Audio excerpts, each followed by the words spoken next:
The story begins at the gates of the Demon King's castle, where the hero Yuga and his party gather their courage for the final confrontation. As the massive doors creak open, ominous eyes peer from the darkness.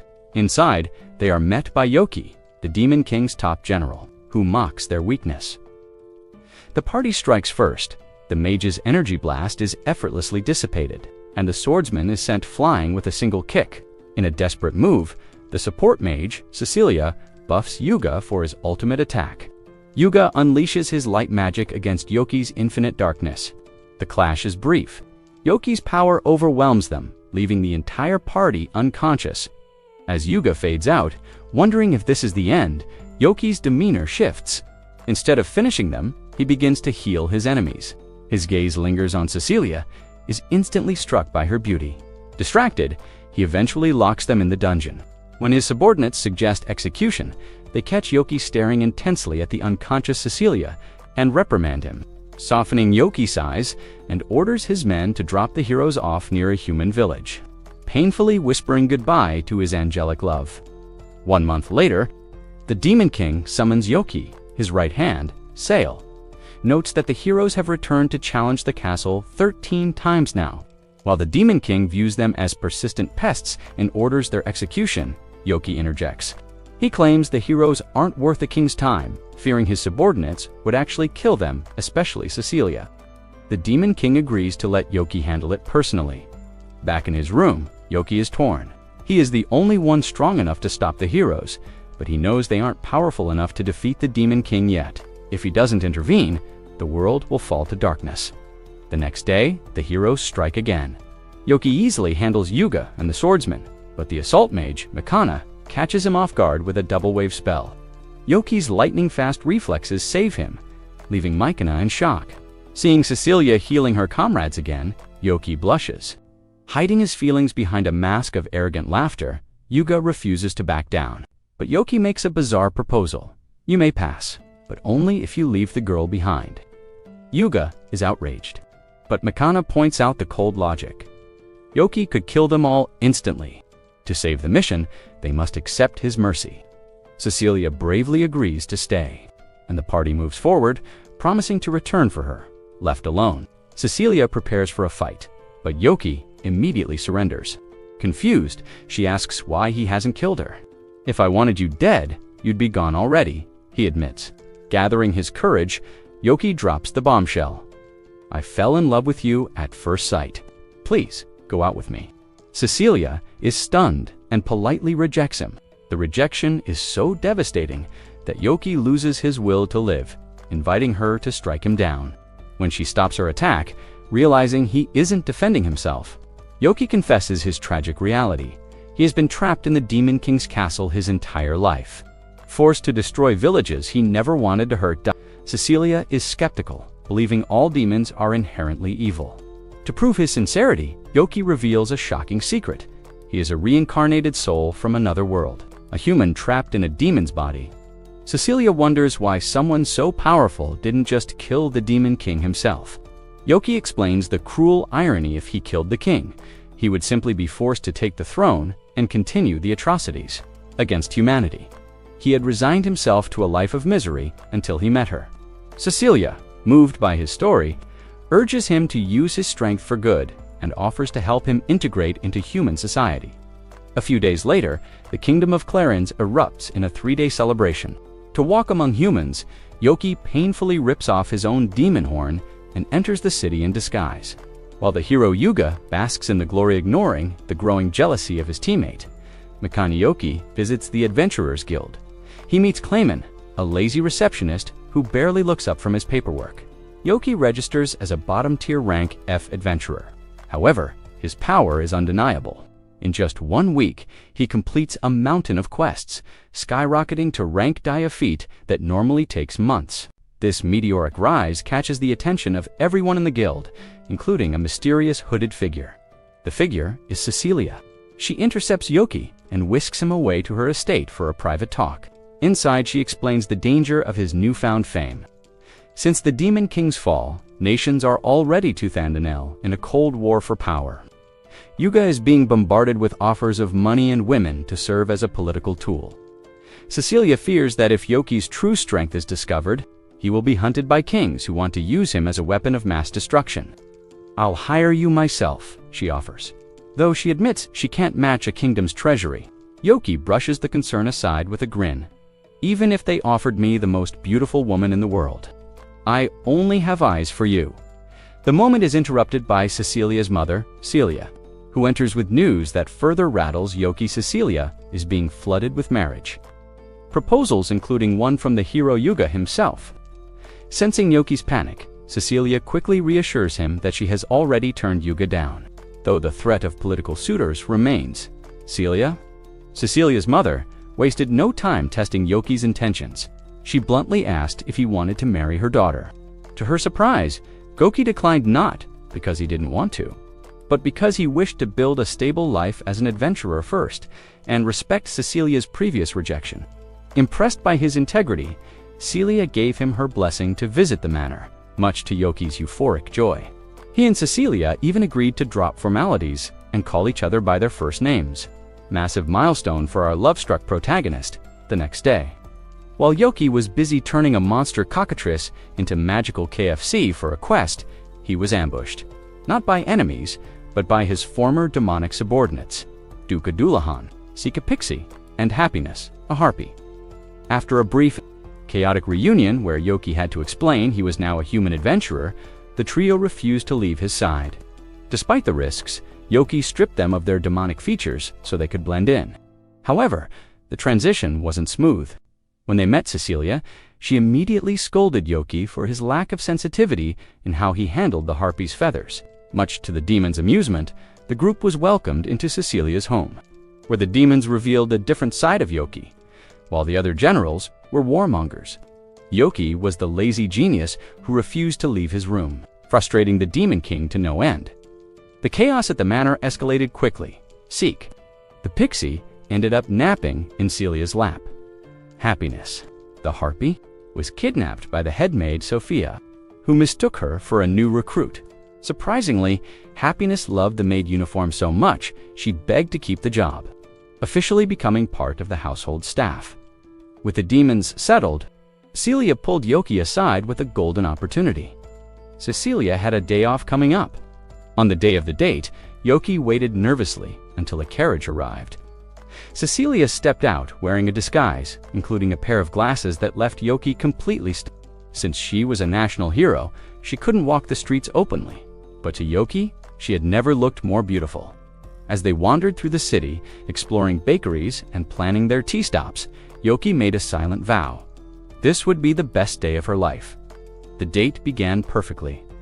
Yoki was mesmerized by Cecilia, from her simple joy in a flower shop to the adorable way she played with a stray cat.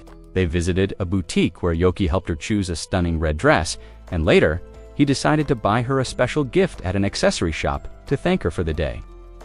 However, the romantic atmosphere was shattered when Yuga and Mikana appeared. Despite being on a date with Mikana, Yuga immediately ignored her to pester Cecilia. Mikana, frustrated by Yuga's obsession, pulled Yoki aside. She bluntly told him to hurry up and win Cecilia over, so Yuga would finally notice her, though she couldn't resist calling Yoki a homely loser in the process. Inside the shop, a silent war began. Yoki carefully picked out a delicate necklace for Cecilia, which she adored. But Yuga, desperate to outdo him, brandished the most expensive item in the store. In his arrogance, Yuga forcibly pulled off Cecilia's hat to try the accessory on her, instantly exposing her identity to the public.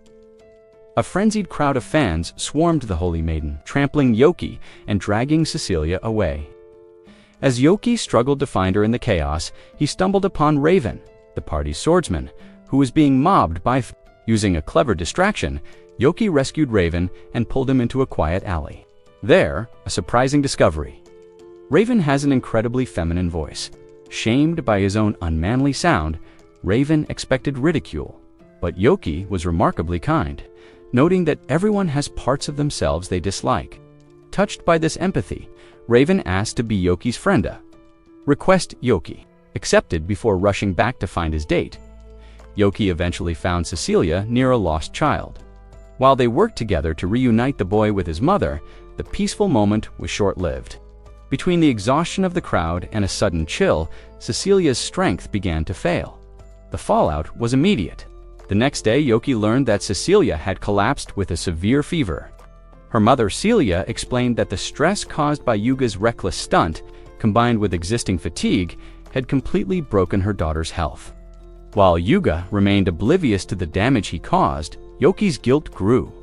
Seeing the woman he loved suffer because of the hero's selfishness, Cecilia's recovery began with a bit of chaos. Her mother, Celia, revealed that she had to send the maid, Sophia, to forcibly remove the hero Yuga, who kept trying to barge in.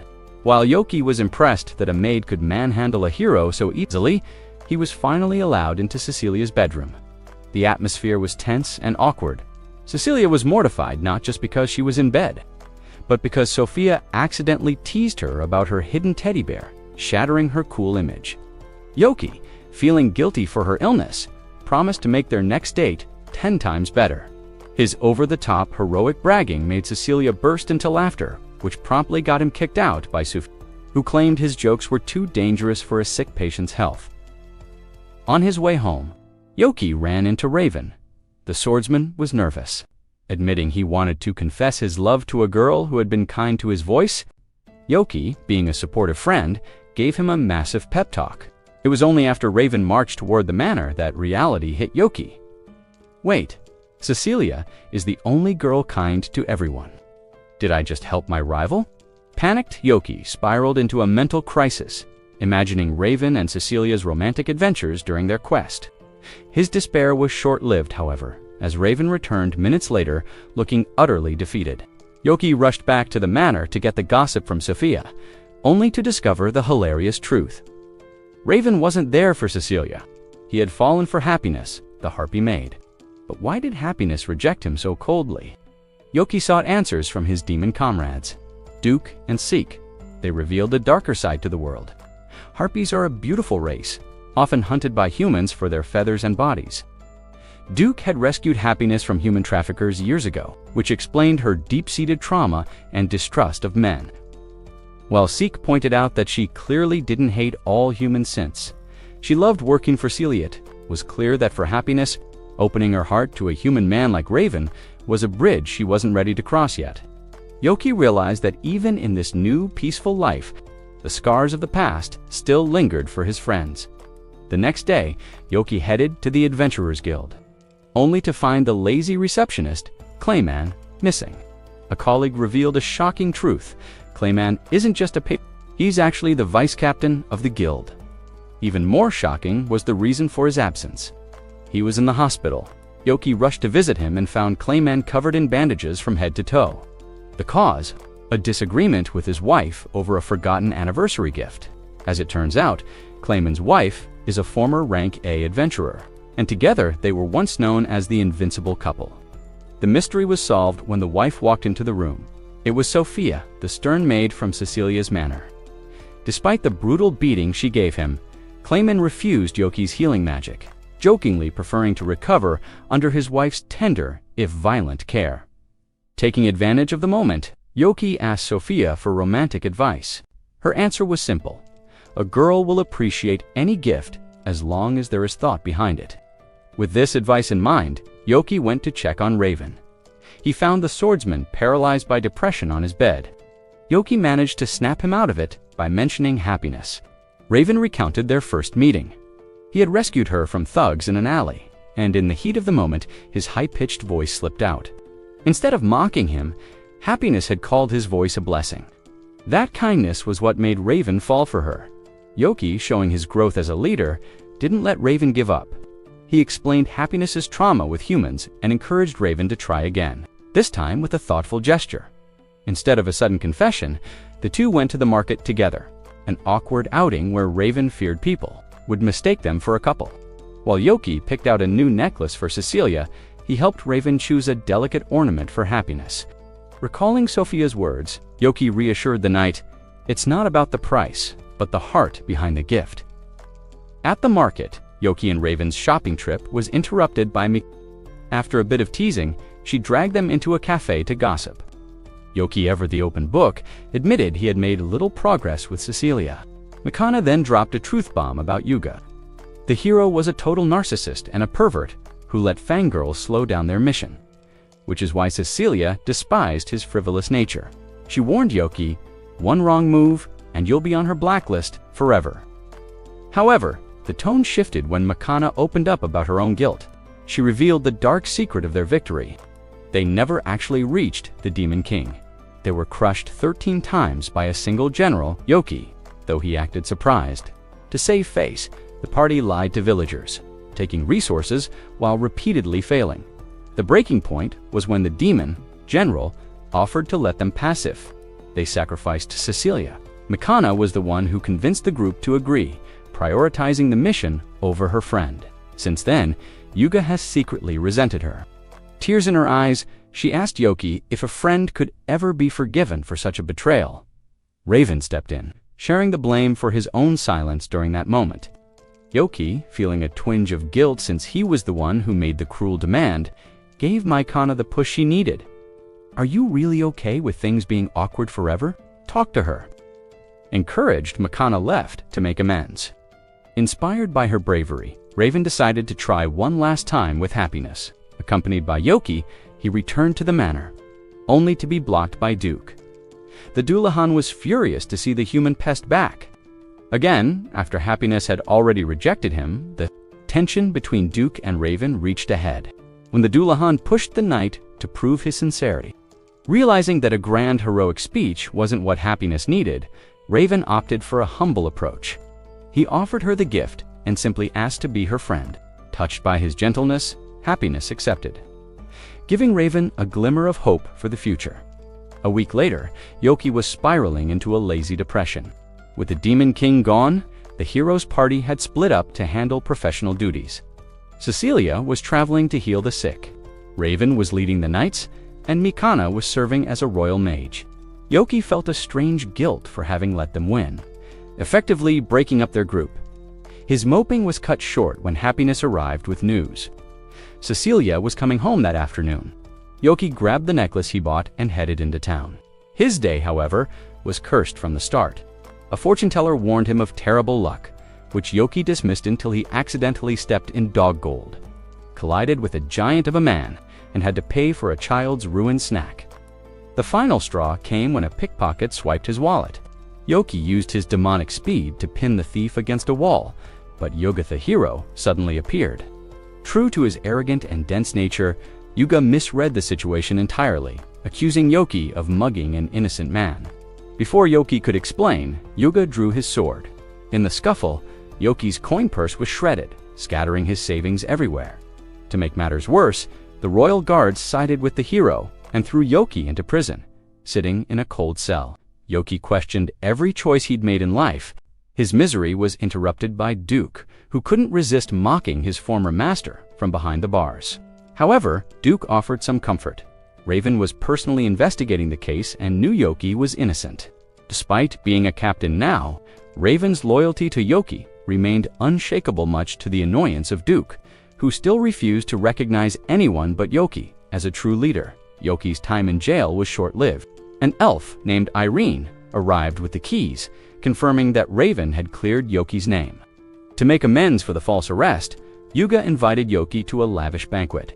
Despite his annoyance, Yoki couldn't help but be slightly disarmed by Yuga's energetic, albeit dim-witted, personality.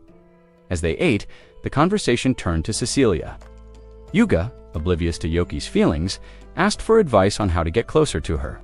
When Yoki tried to redirect the conversation toward Mikana, Yuga's tone darkened.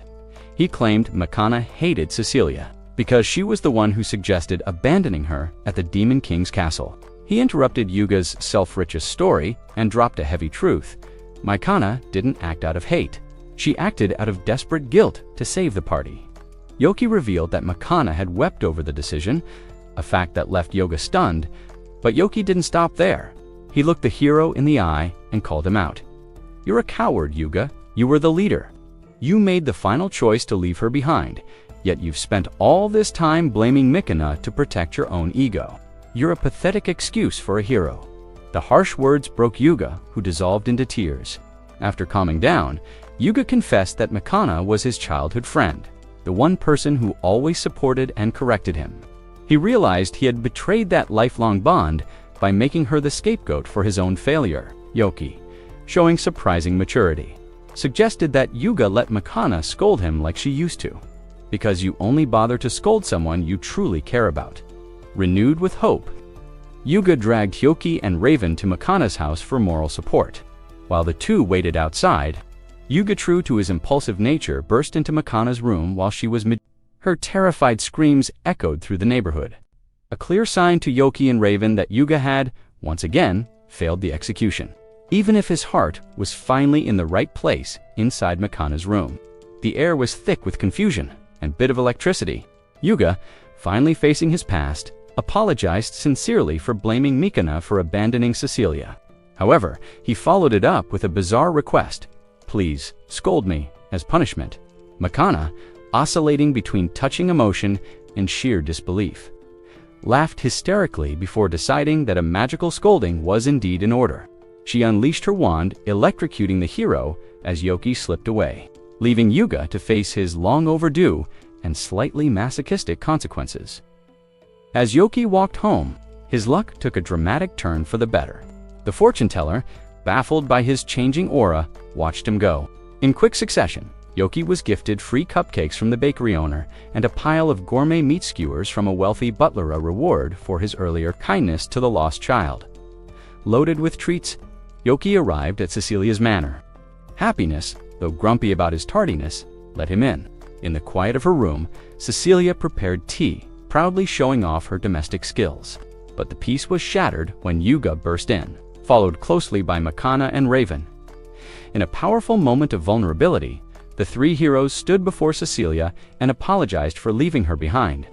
Cecilia, with her characteristic grace, forgave them instantly. She revealed that even after the final blow against the Demon King, Mikana had sprinted back to find her, collapsing in her arms from exhaustion. They hadn't abandoned her out of malice, but out of a desperate duty to the world. With the weight of the past finally lifted, the heroes' party laughed together, their bond restored. Later, Cecilia took a walk with Yoki. She knew he was the one who orchestrated this reconciliation. Yoki admitted it, feeling it was his responsibility, since his actions as a demon general had caused the rift. Touched by his selflessness, Cecilia thanked him for becoming a true part of her world. Seizing the moment, Yoki finally presented her with the necklace. With a nervous heart, he asked if she would accept it. "I will treasure it forever," she promised with a smile that outshone any treasure. A few days later, a new mission began. Yoki and Cecilia traveled toward a disaster-stricken village. However, the romantic atmosphere was slightly dampened by Seek the Pixie, who insisted on tagging along. As they sat together in the carriage, Yoki couldn't help but glare at his third-wheel friend, still wishing for just a few more minutes of peace with the woman he loved. The journey to the devastated village was far from romantic. The bumpy road left Cecilia battling motion sickness, but Seek saved the day with a secret pixie potion that worked wonders. Seeing the two of them bickering like old friends, Cecilia felt a wave of relief. She was in good company. Upon arrival, the village chief welcomed them, and Yoki and Seek wasted no time. They posed as volunteer healers, working tirelessly alongside Cecilia to treat the victims of a recent bandit raid. While Yoki admired Cecilia's dedication, he noticed something strange. Despite the violence of the attack, none of the villagers had died. The chief explained that a mysterious figure had appeared out of nowhere, terrifying the bandits and forcing them to flee. As the day wore on, Cecilia pushed herself to the brink of collapse. Concerned for her health, Yoki did something drastic. He cast a sleep spell on her, though the villagers were initially shocked, thinking he had attacked her. Yoki calmly explained he was just forcing her to rest. When Cecilia woke up, she was furious at his high. Yoki apologized, but stood his ground. "You would have collapsed if I hadn't," seeing the truth in his words, and realizing he had finished healing everyone while she slept. Cecilia softened and thanked him, leaving Yoki blushing like a schoolboy. The chief then asked for one more favor, to check on Till, a young girl living on the outskirts who suffered from a chronic illness. At her house, Seek's medicine provided Till with instant relief. Grateful, Till claimed her deity had answered her prayers. She told a chilling story years ago. As a child, she was surrounded by a pack of wolves when the village is ancient. Demon statue glowed with a dark power, and annihilated the beasts. She believed the same deity had protected her during the bandit raid. Yoki and Cecilia followed Till to the shrine, only to find a terrifying demonic sculpture. While Till defended her beloved deity, Yoki's blood ran cold. He recognized the statue immediately. It wasn't a god, but a gargoyle from the demon realm. As if on cue, the stone creature's eyes glowed and it sprang to life. Yoki barely managed to dodge its first strike, shouting a warning to Seek as the deity, turned into a deadly predator. The confrontation with the gargoyle ended as quickly as it began. Seek effortlessly pinned the creature, but Yoki stopped him from delivering the final blow. Sensing Yoki's authority, the gargoyle stood down and shared its tragic story. Originally a shrine protector, it had been stolen by bandits and later abandoned. When those same bandits attacked this village, the gargoyle fought back, earning its place as a local deity. For years, it lived peacefully, moved by the kindness of Till, the sick girl who never stopped caring for its statue. Yoki realized the demon had no malice. It only wanted to protect its one true friend. Later that night, as they walked back, Yoki sent Seek ahead to ensure some private time with Cecilia. The atmosphere was heavy with unspoken words. At one point, Cecilia tripped over a tree root, and Yoki caught her in his arms. The sudden closeness left both blushing and speechless. A brief romantic spark before the peace was shattered by the village's alarm bells. The bandits were back. Yoki, Seek, and Cecilia rushed into the fray. While Seek and Yoki handled the main force, a second group of bandits set fire to the area near the gargoyle's shrine. Sensing a deeper threat, Yoki sent Seek to check on the statue, while he stayed behind to wipe out the remaining raiders with a massive tornado spell. When Yoki and Cecilia finally reached the shrine, they found a scene of devastation. The gargoyle was wounded, Till was crying, and Seek was being held by the throat by a mysterious, arrogant young man. With a sneer, the stranger tossed Seek aside like trash. Cecilia identified him. Miller, a hero from a neighboring empire. Miller mocked them, claiming he was simply exterminating a wild demon. Yoki's blood boiled. He pointed out that the gargoyle was protecting an innocent girl, but Miller didn't care to him. Fame came from killing demons, regardless of their nature. As Miller lunged to finish the job, Yoki fired a magic projectile. Miller deflected it with his sword, his eyes gleaming with a twisted sense of justice. Yoki realized that while Yuga was just a fool, Miller was a monster, wearing a hero's cape. The battle against Miller was a clash of ideologies. Armed with a magic-eating sword, Miller mocked Yoki, believing he was invincible against any spell.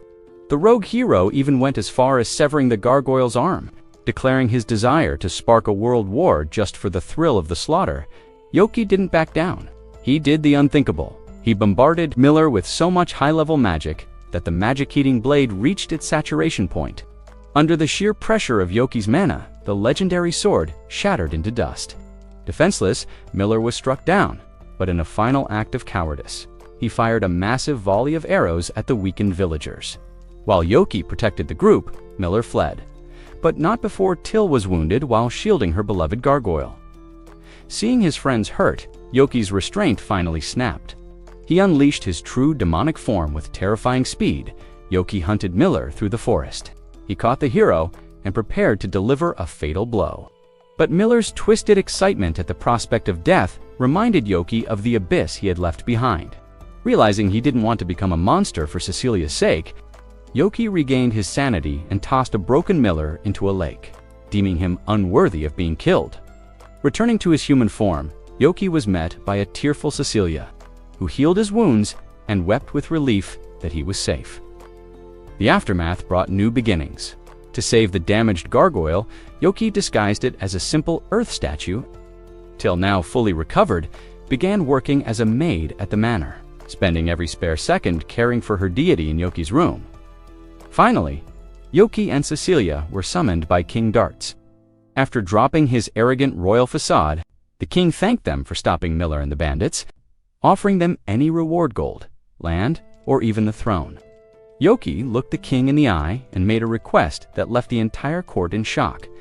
"I don't want your treasures. I want Cecilia's hand in marriage." While the king laughed, admitting that even a monarch couldn't command a woman's heart, Cecilia's face turned bright red.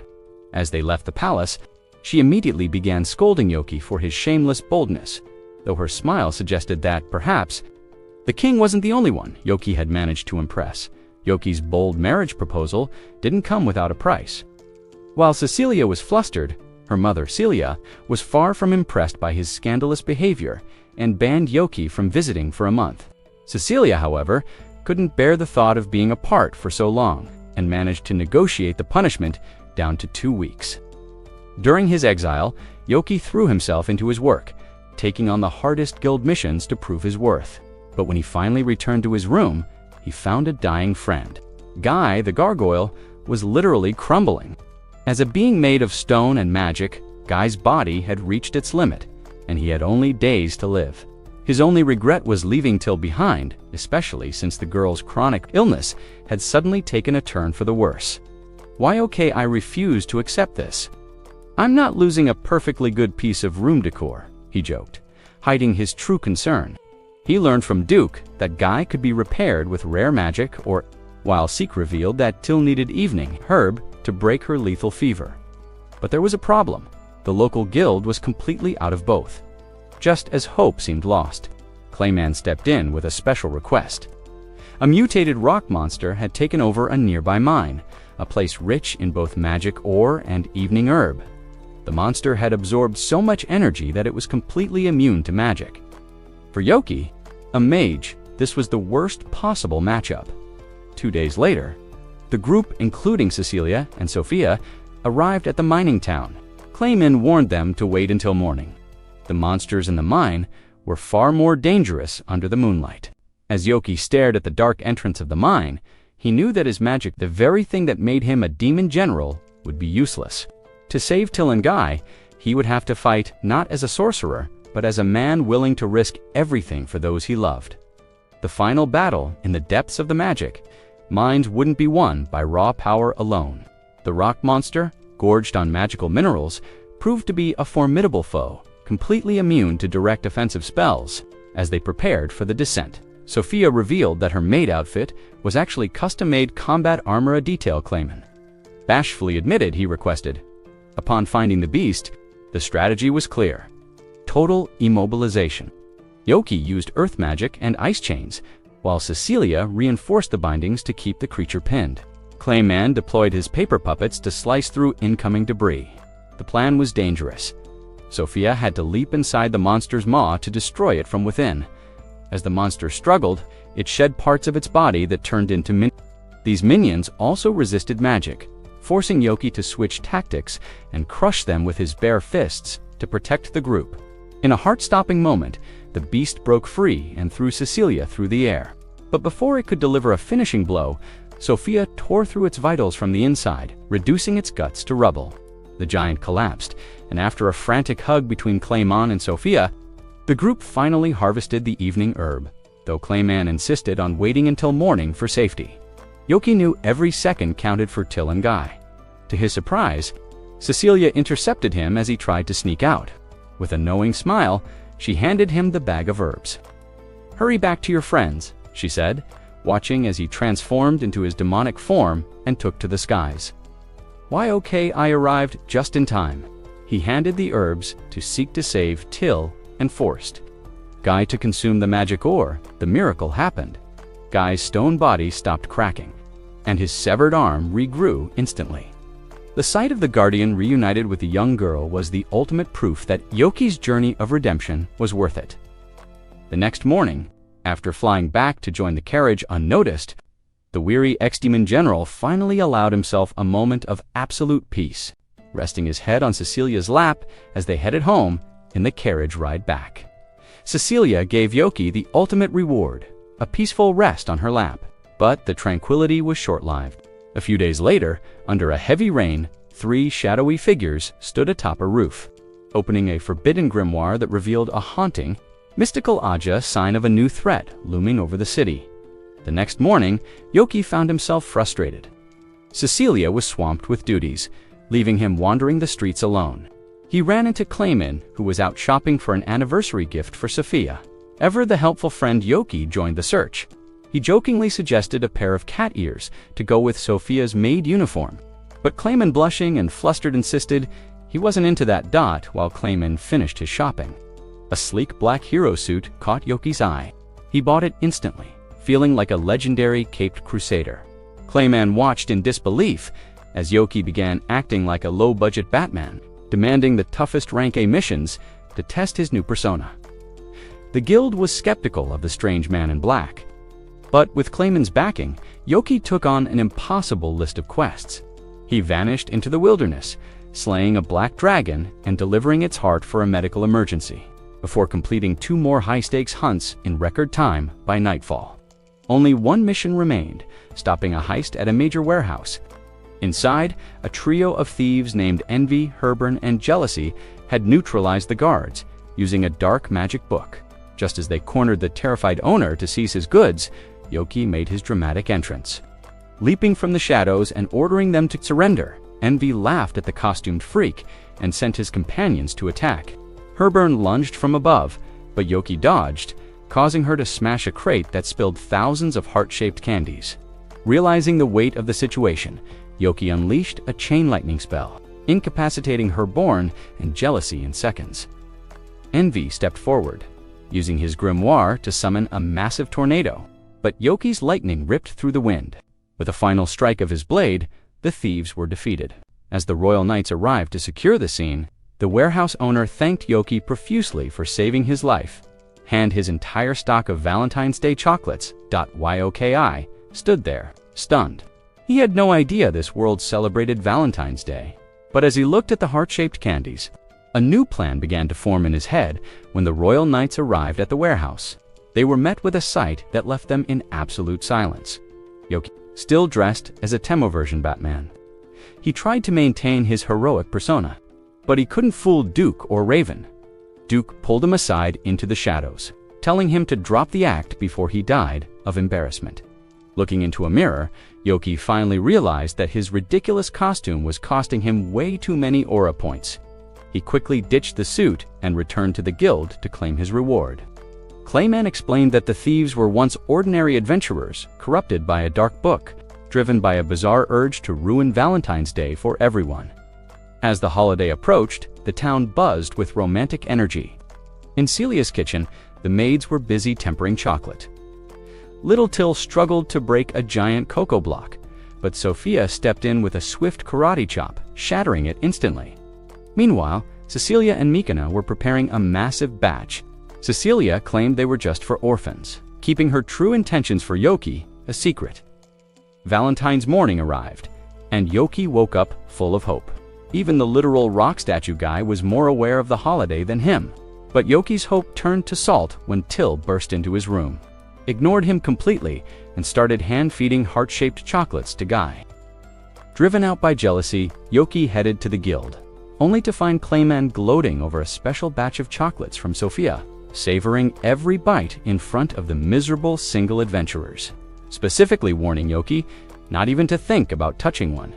Frustrated, Yoki went to find Duke, only to witness a young female knight shyly offering Duke a gift out of admiration for his hard work. Then he spotted Raven and Happiness in a quiet room, with the harpy maid struggling to hand over her homemade sweets. Even Yuga was having a field day. He was surrounded by a massive crowd of fangirls. Yoki. I spotted Mikana standing on the edge of the crowd, looking nervous.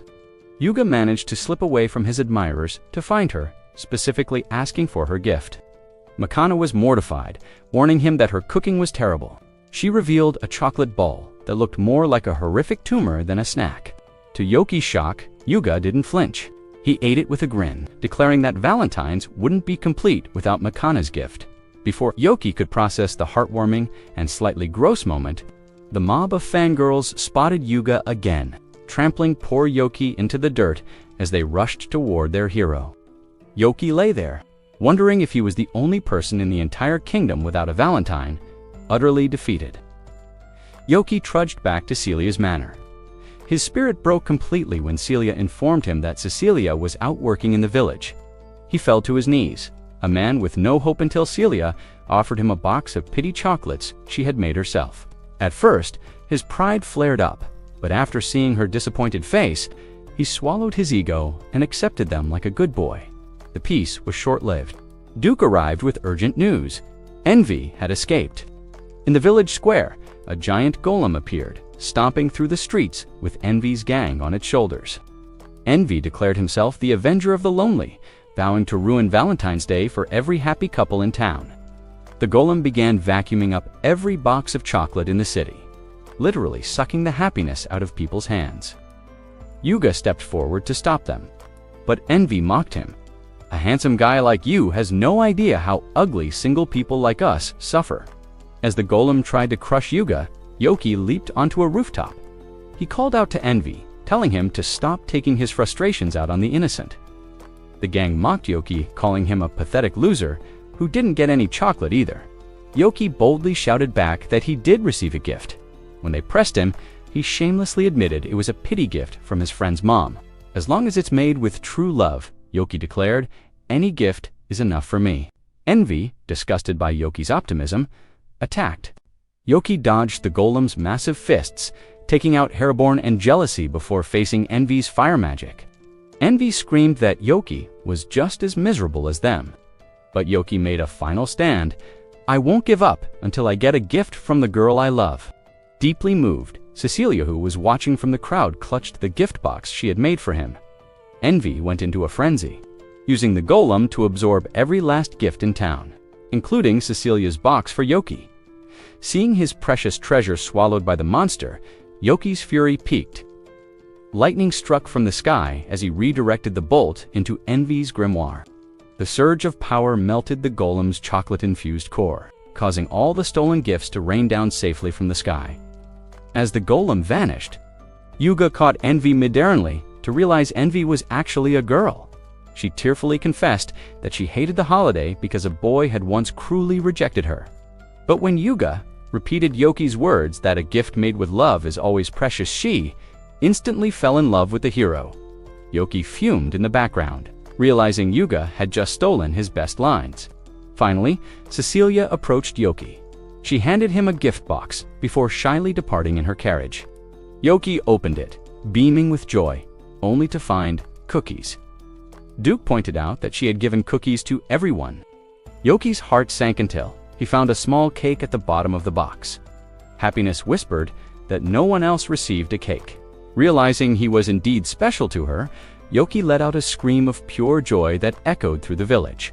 A few days later, Clayman handed Yoki a report about pirates near the port town of Freemere, but Yoki wasn't listening to the mission details. His mind was already filled with visions of Cecilia in a swimsuit. Without a second thought, he accepted the mission. To the beach we go. Yoki's dream of seeing Cecilia in a swimsuit evaporated instantly. Due to a mountain of paperwork, Cecilia had to stay behind at the manor, sending Happiness in her place. The young harpy wasn't thrilled about the detour, but she proudly showed off her new weapons, feathers from her own body sharpened into deadly blades. To Yoki's surprise, Raven joined the mission as well. The knight was visibly flustered when he noticed the beautiful hair ornament. Happiness was wearing the very gift he had given her. Yoki tried to play matchmaker, but inside the carriage, the two were so shy they sat staring at each other like frozen mannequins. Upon arriving at the port town of Freemere, Yoki went to scout the area while Raven and Happiness consulted the locals. Happiness took the lead, and with Raven writing notes to assist her, they spoke to a local sailor. He explained that the cargo was vanishing as if by magic, and while the authorities suspected the sailors of smuggling, the man swore they were all honest workers. The only clue, every time a theft occurred, the guards heard a beautiful, haunting voice singing right before their memories vanished. When Yoki returned, Raven shared his theory. The culprit was a siren. As soon as Yoki mentioned the monster's name aloud, panic swept through the sailors. To them, sirens weren't just legends. They were man-eating monsters that had sunk countless ships. To calm the mob, Raven identified himself as a knight from the hero's party, promising that he and Yoki would put an end to the threat. While resting, Happiness teased Yoki for being so naive about human fear, reminding him that the common folk terrified of monsters because of the destruction the Demon King's Armiochus' former army had caused in the past. Raven interrupted the conversation with fresh news while buying sweets for Happiness, a moment so sugary it gave Yoki a toothache. A mysterious man had approached him, and revealed the siren's exact location. Though the source sounded incredibly suspicious, Raven and Yoki decided they had to investigate. For safety, Raven asked Happiness to stay behind, as he and Yoki prepared to face whatever was lurking in the dark waters of the harbor. The tension between Raven and Happiness reached a breaking point. Raven, haunted by memories of a village he failed to save during a past demon invasion, refused to let Happiness put herself in danger. But Happiness wouldn't budge. "I'm not that weak little girl anymore," she insisted, heading toward the suspected hideout. Yoki pulled Raven aside, reassuring him. "Trust her. She's stronger than you think." The trio discovered a hidden cave filled with stolen cargo. Suddenly, the water churned, and a beautiful siren emerged. As she opened her mouth to unleash a hypnotic song, Raven shouted for everyone to cover their ears. The sound was agonizing, but Happiness stepped forward. She began to sing a melody of her own, her voice neutralizing the siren's magic. With the sound barrier broken, Yoki raised a wall of stone to block the siren's escape. Allowing Raven to corner her, desperate, the siren burst into tears. "Please, save my friend," she pleaded. She revealed that humans had kidnapped her companion and were forcing her to rob ships. Raven, blinded by his past trauma, cold-heartedly refused to trust a monster. But Happiness did the unthinkable. She stepped in front of Raven's blade to protect the siren. "Why are you protecting the enemy?" Raven demanded. Happiness couldn't find the words, but Yoki stepped in. "Raven, look at her. A monster that hurts people doesn't cry like that." Reluctantly, Raven lowered his sword. The siren, named Shake, shared her tragic story. She and her friend Misaki were caught in a storm and captured by bandits. The criminals held Misaki hostage, forcing Shake to put sailors to sleep so they could loot the ships. Raven remained skeptical until they realized the treasure in the cave was just a trap meant to lure and kill investigators. Suddenly, the bandits arrived to finish the job. They made the fatal mistake of mocking Raven's effeminate voice. Cold and serious, Raven drew his sword. He tore through the group, disarming the leader with clinical precision. When the remaining thugs tried to flee, Yoki arrived to give a long-winded heroic speech only for Happiness to shove him aside and blow the bandits away with a single gust from her fans. Under the threat of Raven's steel, the leader confessed. They found Misaki locked in a cramped crate, her tail transformed into human legs. The reunion between the two sirens was beautiful. To show their gratitude, Shake and Misaki sang a true song of thanks. Melody so pure, it healed the lingering darkness in Raven's heart. Before they departed, Raven did something unexpected. He knelt before Shake and sincerely apologized for his cruelty. Shake smiled, gave him a gentle kiss on the cheek as a goodbye, and dove back into the ocean. Happiness, seeing the kiss, began to tremble with jealous rage. She slammed Yoki into the ground to get him out of the way, marched up to Raven, and planted a kiss on his lips.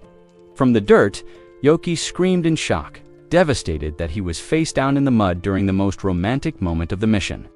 A few days later, back at the manor, Little Till delivered a message from Cecilia to Yoki. He thanked her for helping him on her day off, but Till just shrugged. "I only came here to see Guy anyway," she muttered, leaving Yoki to realize that even the statues in this house had better love lives than him. Yoki left Till's room feeling more confused than ever.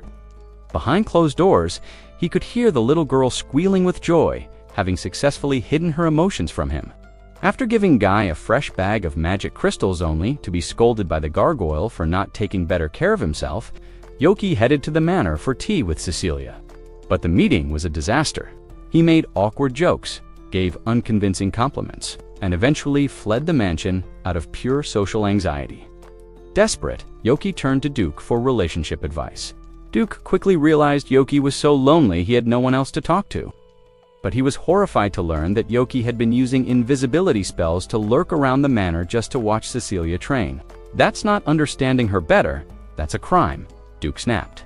He called Yoki a coward, challenging him to stop being a tea time tagalong and actually learn who Cecilia really is to help him out. Duke dragged Mycona and Raven into the conversation. While Raven stuck to his notebook, Mycona opened up about the old days. She revealed that without Cecilia, the heroes' party would have imploded. Cecilia wasn't just the healer. She was the diplomat who handled Yuga's obsessed fangirls the mediator who fixed Raven and Mikana's communication breakdowns, and the strategist who managed their planning and finances, and Yuga. According to Mikana, he was supposed to gather ingredients for cooking, but he was so useless he usually just caused more trouble. Yet, she admitted that Yuga's pure heart was the reason they never gave up. Just as Mikana was about to reveal Cecilia's embarrassing nickname, Cecilia herself appeared with a terrifyingly polite smile. She dragged Mikana away for a long, pleasant chat about gossiping behind her back. Leaving Yoki and Raven alone, Raven, still too embarrassed to say the name out loud, led Yoki to the local orphanage that Cecilia frequently supports. As soon as they arrived, the children swarmed Raven, calling him the cold-blooded swordsman, his own cringe-worthy nickname. But then, the kids turned to Yoki and asked, "Where is the Saint Mother? Why hasn't she arrived yet?" Yoki froze. Finally, the secret was out. Cecilia, the fierce, organized, and sometimes scary priestess, was known to the children as the Saint Mother.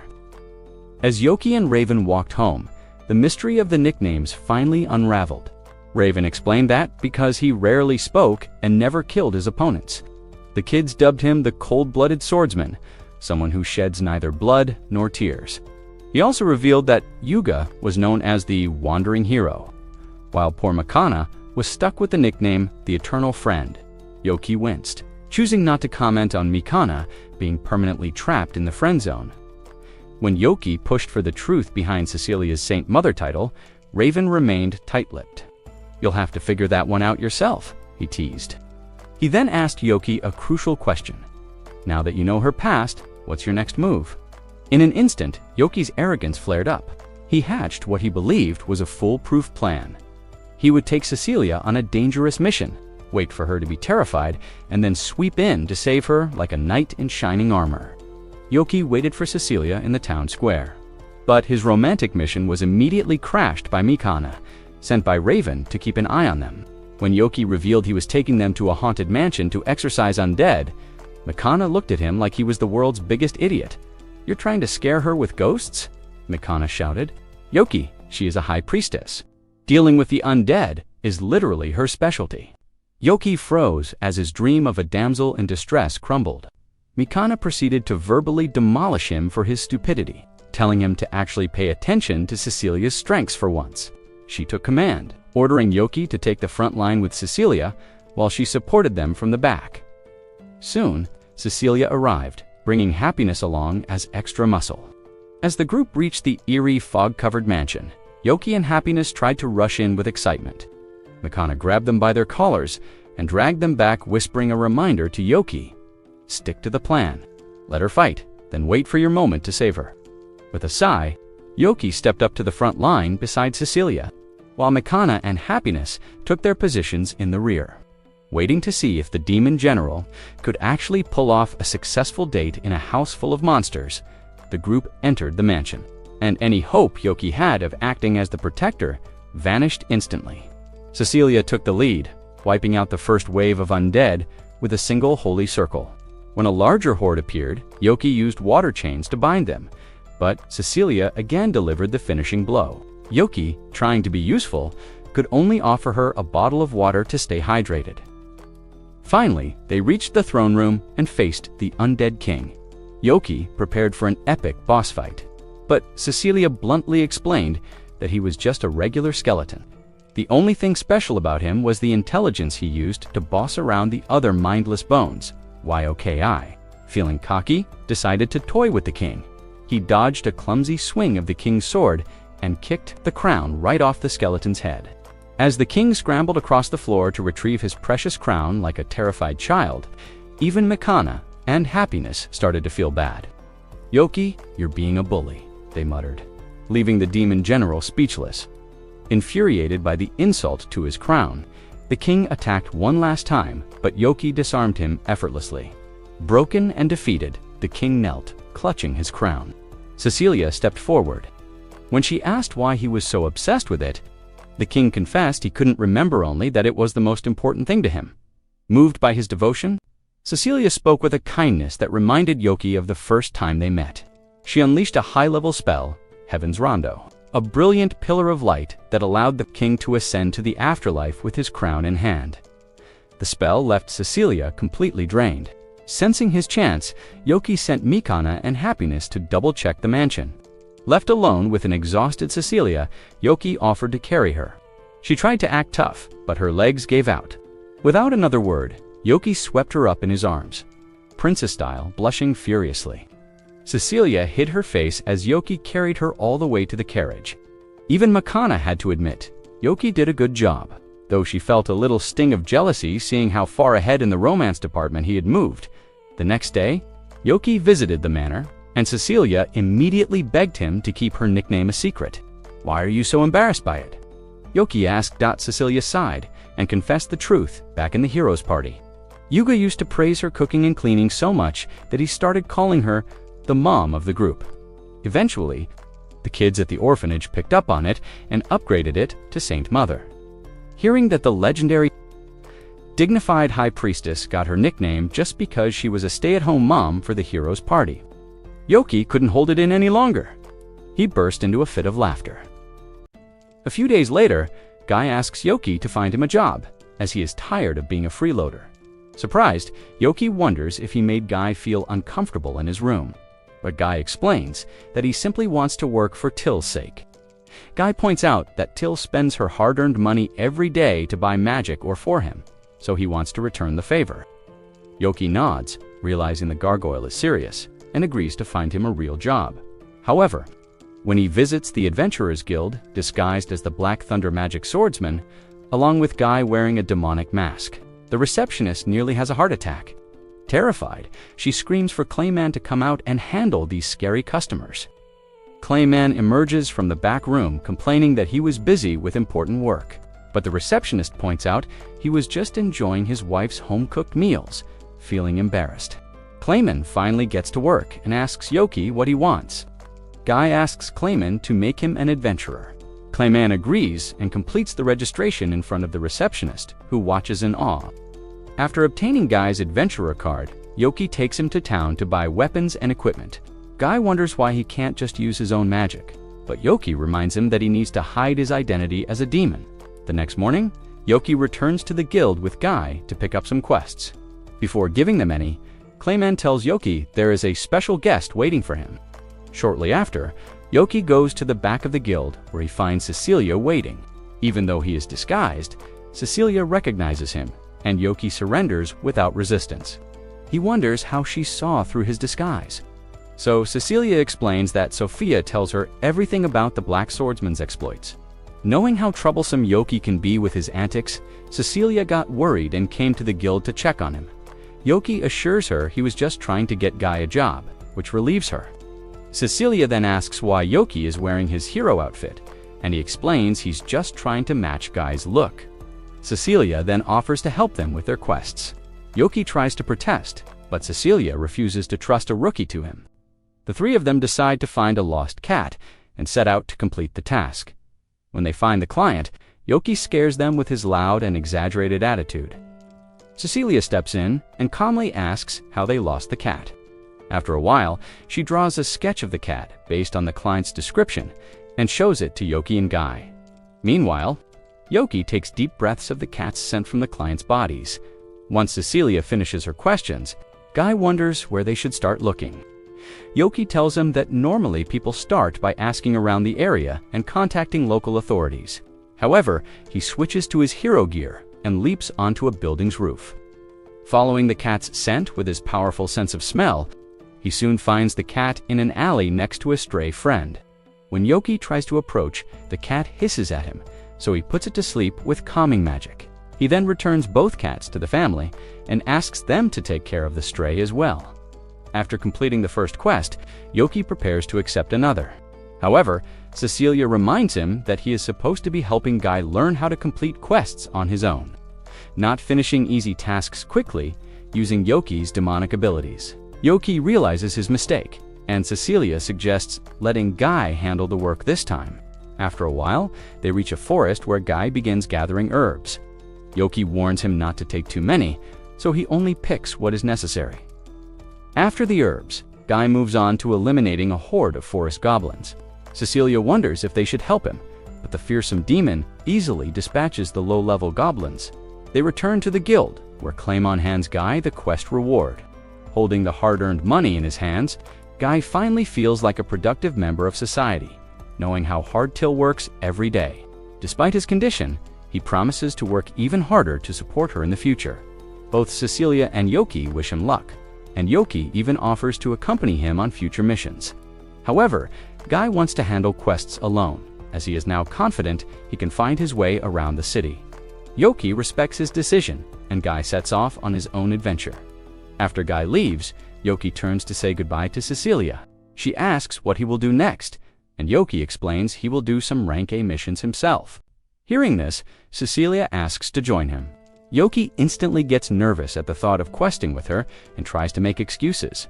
However, Cecilia refuses to back down, saying she has plenty of free time. Yoki points out she is still wearing her church attire, so traveling long distances won't be easy. Cecilia agrees, but only leaves to change into more comfortable clothing. With her new outfit, she is ready to accompany Yoki later. As they walk toward their destination, Cecilia comments that Clayman seemed quite pleased when they accepted the mission. Yoki explains that rank A missions aren't easy, though he thinks this current one is too simple.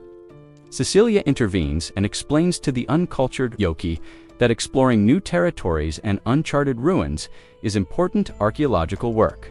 Yoki wonders if they will fight exotic monsters, but Cecilia warns him to stay focused on exploration. She reminds him that this mission comes from a very important client, so the guild must have placed great trust in Yoki. After hearing this, Yoki finally decides to take the mission seriously. Later, Cecilia notices it is quite late, so she sets up camp to rest for the night. After lighting the campfire, Cecilia begins to cook. But Yoki feels embarrassed about spending the entire night alone with her. Still, he decides to simply hide behind his mask the whole time. With the extra confidence from his Lulu mode, Yoki creates a barrier around the camp to secure it against unwanted intruders. He then gives Cecilia a large bag of fruits and vegetables he gathered from the forest. Cecilia is impressed by his speed, but wonders why he is still wearing the mask even though they are alone. Yoki claims he needs to maintain his professional identity until the mission is complete. He even opens the mouth of his mask to demonstrate that he can eat while disguised. However, Cecilia refuses to let him walk around in that ridiculous outfit, so Yoki finally takes off the silly mask. Once it's off, Cecilia serves the soup. When Yoki takes a few bites, he falls in love with the food and begins to devour it. Realizing how desperate he looks in front of Cecilia, he quickly finishes what's left and puts the mask back on. Our protagonist suggests it's time to sleep, and Cecilia wonders why he wants to go to bed so early. Feeling bad for her, he asks if she isn't tired after all their adventures. Suddenly, Cecilia's sweet tone changes to one of delusional confidence. She proudly declares that she is a member of the hero's party tasked with defeating the Demon King himself. So a small mission like this means nothing to her. Even Yoki is stunned by her confidence. Before Cecilia returns to her normal self and explains she was just imitating him as they rest, Cecilia remembers being called to the king's court to discuss another marriage proposal. At the time, she rejected it, saying she wasn't mature enough to marry. The king wondered if she was refusing because of Yoki, but Cecilia acted as if he had nothing to do with it. However, the king explained that this special proposal came from the heir of a powerful kingdom, so she couldn't reject it so easily. As the memory fades, Cecilia falls asleep. The next morning, they finally reach their destination. After entering the ruins, Cecilia takes out a book that releases a glowing sphere in the darkness. Cecilia offers to lead the way, but Yoki believes he should do it. She points out that his powerful magic could damage the ruins. Cecilia thinks she can easily handle any small monsters they encounter, but Yoki assures her he can explore the place without destroying it and takes the lead. After exploring for a while, Yoki detects a dozen monsters hiding in a room ahead. While Cecilia is surprised, Yoki sneaks toward the area. Seeing all the monsters gathered in one spot, Cecilia thinks they should change routes. However, Yoki steps forward and covers Cecilia's eyes before releasing an illusion sphere. When the sphere enters the room, all the monsters gather around it. Cecilia complains that she can't see, but Yoki keeps covering her eyes as they cross the room. Once they exit, Cecilia curiously asks what spell he used. He explains it was an illusion sphere, which traps people by showing them what they love most. In Yoki's case, he believes he would have seen Cecilia herself. while someone like Raven would have seen happiness. Cecilia then wonders what she would have seen, and thinks the sphere would have shown her a delicious cake, although Yoki is disappointed to realize he is less important to her than a dessert. They continue exploring the ruins in silence. They eventually reach the end of the ruins, which turns out to be just an empty room. Yoki is disappointed, as he expected hidden treasure or a secret boss monster. However, Cecilia is happy enough just recording the rare mushrooms growing inside. They leave the ruins through a different exit, finding a beautiful area with flowing water and lush vegetation. As they admire the scenery, Cecilia suggests resting at their previous camp before returning to the guild. The next day, they return to the Adventurers Guild. Yoki begins to brag about his wild adventures to Clayman, but Cecilia knocks him aside and presents her findings. Clayman is delighted, as detailed reports on ancient areas are incredibly hard to obtain. As a reward, he hands them a huge bag of money. Yoki is happy and suggests a party to celebrate. Cecilia agrees, but forces him to go home first to change out of his ridiculous outfit. However, when they return to Yoki's room, they find the door already open. Inside, they see Till collapsed on the floor with a ghostly expression, calling for her dear Guy. Till stands up in a manner worthy of a horror movie and asks Yoki and Cecilia to lead her to her beloved lord. Before things get too terrifying, Guy returns home. In an instant, Till's horrifying expression vanishes, and she joyfully jumps into Guy's arms. Guy apologizes for worrying her and explains that he has rented his own room in the city. He reveals he has become an independent adventurer and asks Till to stop buying magic or for him with her hard-earned money. Till refuses, reminding him she buys it out of love. She then drags him quickly toward their new room, leaving Yoki and Cecilia completely stunned. With the couple gone, Yoki finally looks in the mirror. He is horrified to see how ridiculous he looks. As Yoki rolls on the floor in shame, Cecilia feels bad for him.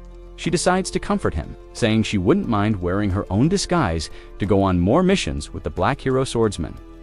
Hearing this, Yoki's ego inflates again, and he returns to his Lulu mode, promising to show Cecilia more of his incredible skills in the future. A few days later, Yoki and Duke sit down with Raven for lunch. Unfortunately, Raven looks as if he's seen a ghost, leading both Yoki and Duke to wonder what went wrong. Our protagonist realizes Raven is likely upset over something regarding happiness, and Raven confirms he hasn't spoken to her in a while. Duke is surprised he hasn't asked her out yet, but both Raven and Yoki feel that's too big of a step at this stage of their relationship. Still, they end up calling the other girls to give Raven another chance to see happiness.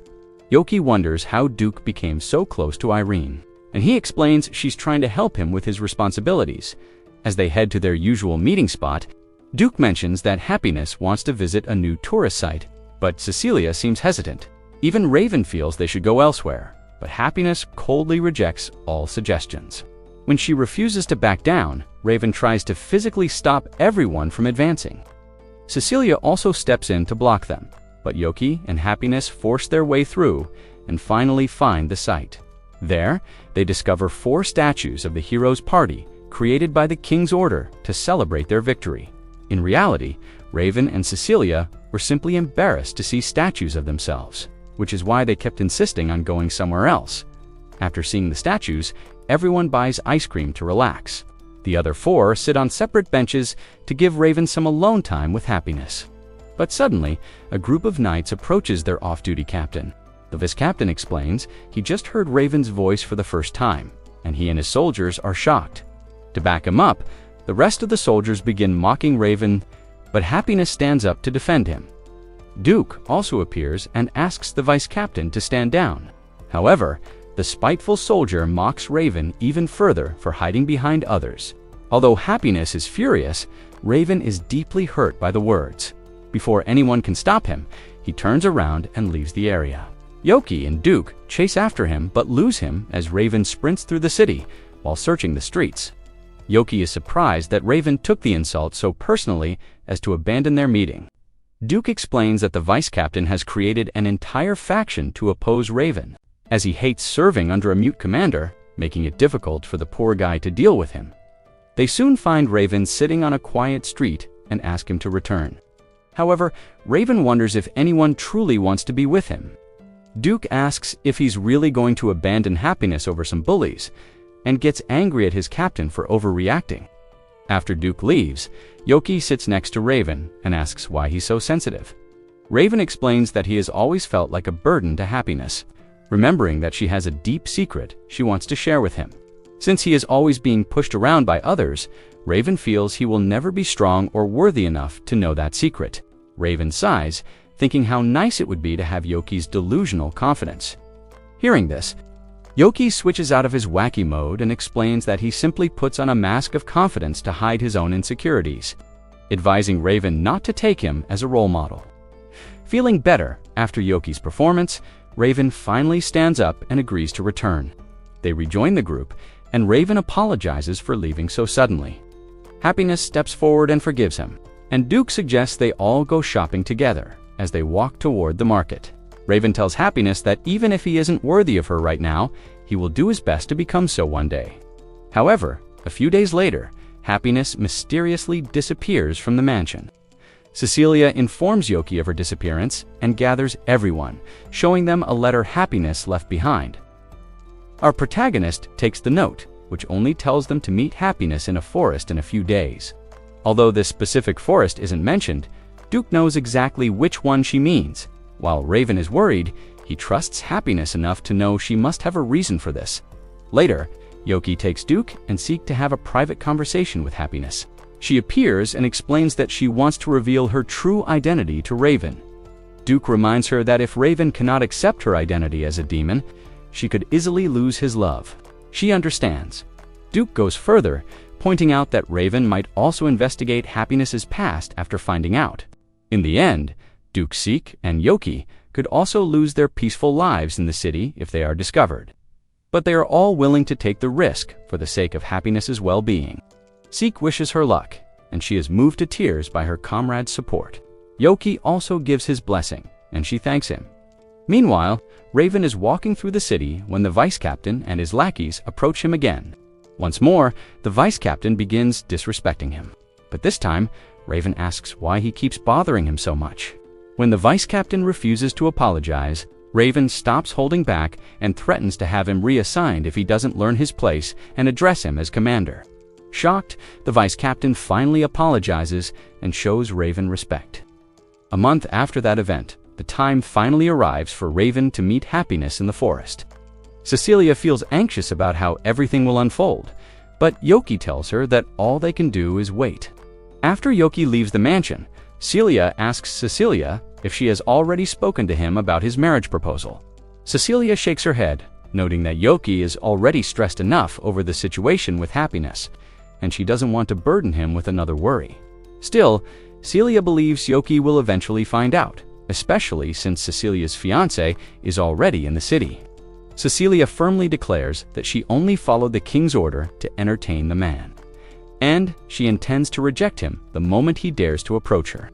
Celia wonders if Cecilia is doing all this for Yoki's sake, but Cecilia acts as if it's only out of her own self. Cecilia then asks her mother to keep the marriage a secret from Yoki. Celia smiles, knowing her daughter truly loves him. After all, as Celia points out, there would be no reason to hide the marriage from Yoki if she didn't have feelings for him. She finally leaves her daughter at the entrance to process her own feelings. Meanwhile, as Yoki walks through the city, he encounters Raven, who wears a serious expression and releases an intimidating aura. Without a word, Raven throws one of Happiness's feathers toward Yoki, revealing that he now knows his true identity. Raven then leads Yoki to a secluded forest and declares he will kill him, leaving Yoki completely disappointed. Still, our protagonist is prepared for Raven's tricks. When Raven attacks, Yoki blocks his movements and counters with his own, wondering why Raven is going to such extremes. Raven reveals that Yoki deserves punishment for hurting his beloved Happiness. He leaps and fires a magical blade at Yoki.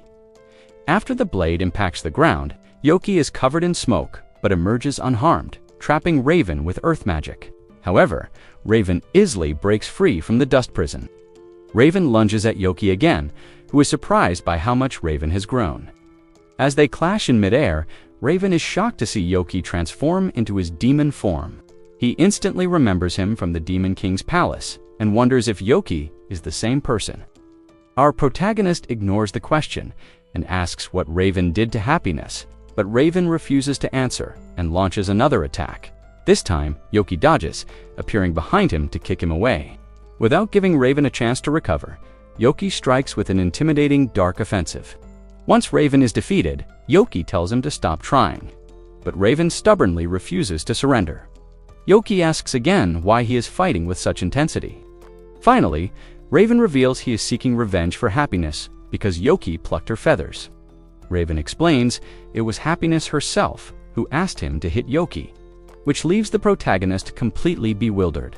Raven prepares to keep fighting, but Yoki yells that he will actually die if he takes another hit.